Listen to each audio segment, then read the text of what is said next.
Judiciary, and we're looking at H-105, an act relating to expanding the youth substance awareness safety program. And next for the witness chair is Matt Rousseau. It is Rousseau, right, Matt? Yes. Okay. Well, thank you. Thanks for having me. Matt Russo, Deputy Commissioner for DMV. So DMV does not oppose the bill. The only effect it would have on DMV as written would just be adding a new report, which is just pulling data that we're getting in continuously anyway. Back to your question about civil fines. Those look unchanged from what they currently are. And it kind of aligns with civil fines as they are now in Title 20 or in Title 7. So you don't think it should be higher? I don't, that's not really for me to decide. That'd be a policy question. Okay. Yeah, and then Karen? I think what I'd like to know, those fines that we're talking about, how long have those fines been at that current level that they are now, monetary? Have they been adjusted for inflation? I'm making a joke. I honestly don't know. I want to say that they've been there as long as I've been with DMV for 8 years. So we'll add another 10. So it's possible, yes. Thank you. It's not positive. Yes, so this is a question that the previous chair, our chair, Absent. absent chair, had asked our previous witness, and curious if you have more information on it, of any data on the number of interlock devices that are in play for 21 and under. Is that? Or under 21?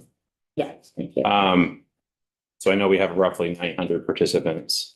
And I just actually, while we were discussing it, got in touch with IT to try to get those numbers. I haven't heard back yet. I think the last time we pulled that data, it was a small percentage, very small. Okay. Thank you. And then Ian? The fire's fine, Phil. I'm just curious. Has the fine numbers been coming down, going up, staying level? I don't really deal with fines, so I'm not sure.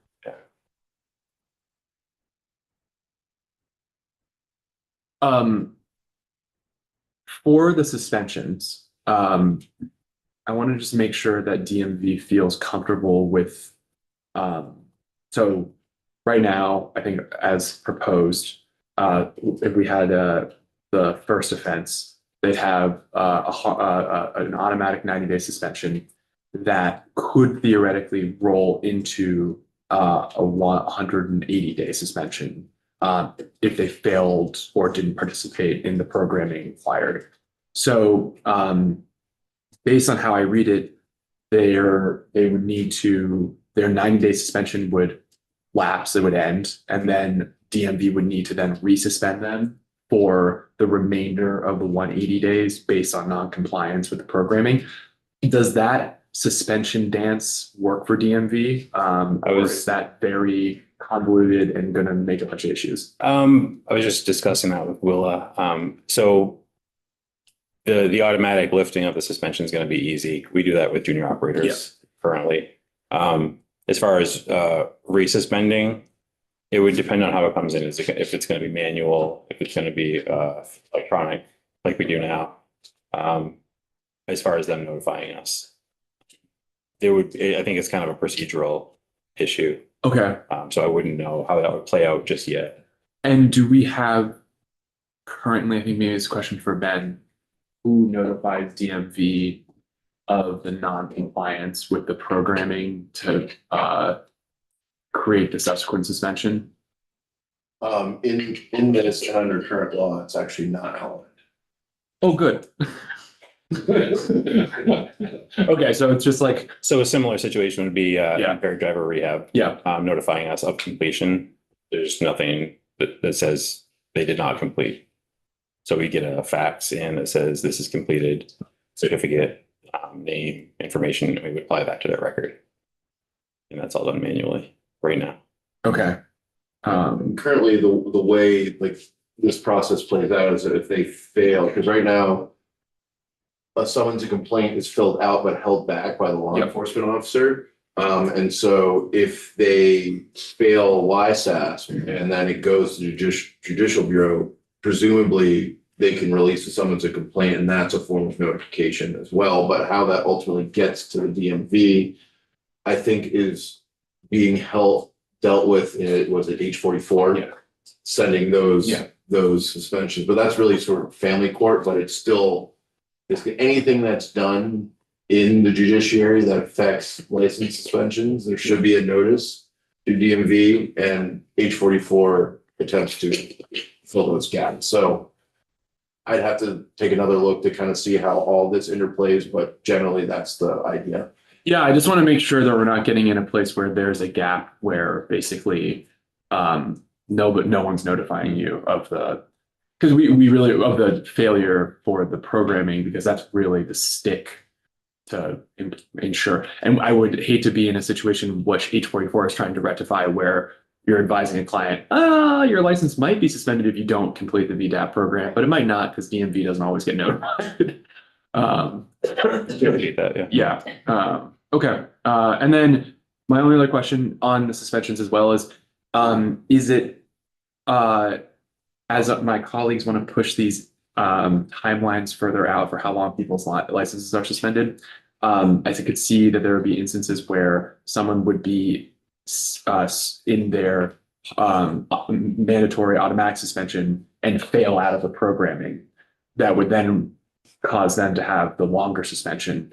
What is the mechanism for DMV to impose the longer suspension while they're still serving the shorter suspension? I guess a solution would be to impose the suspension and not lift it until we are notified that it's been completed successfully.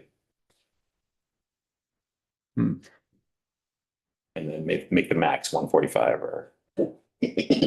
Yeah. Yeah, just another point of information too on Representative Ghostland's information. So these fines have been at these levels since 2003.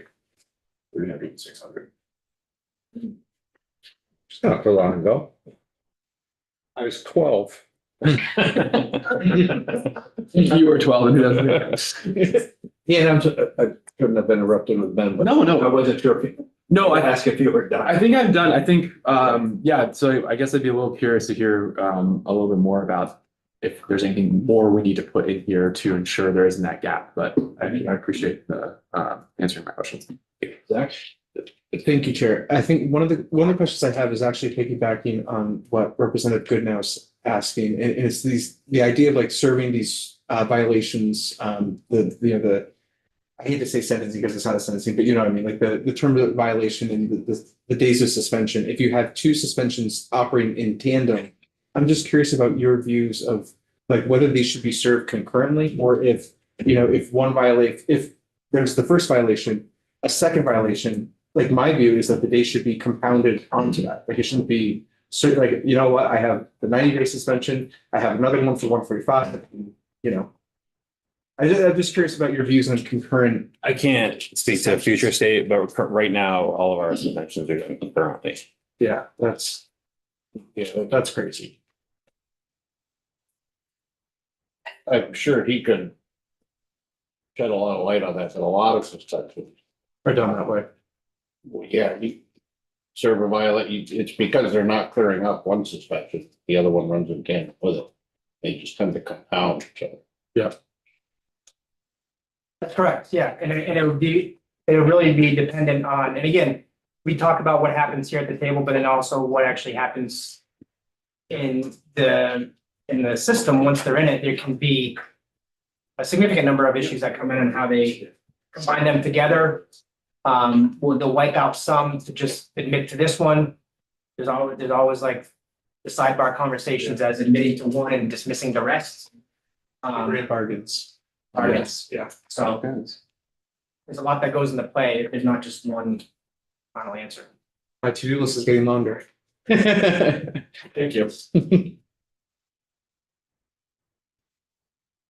Other questions? Did we answer all my questions as well? Yeah. No other questions? I think Willa took off. Yeah, she did. Okay, well, hey, we have a break until 11. We have, thank you very much for coming. Thank you very much. We'll take up H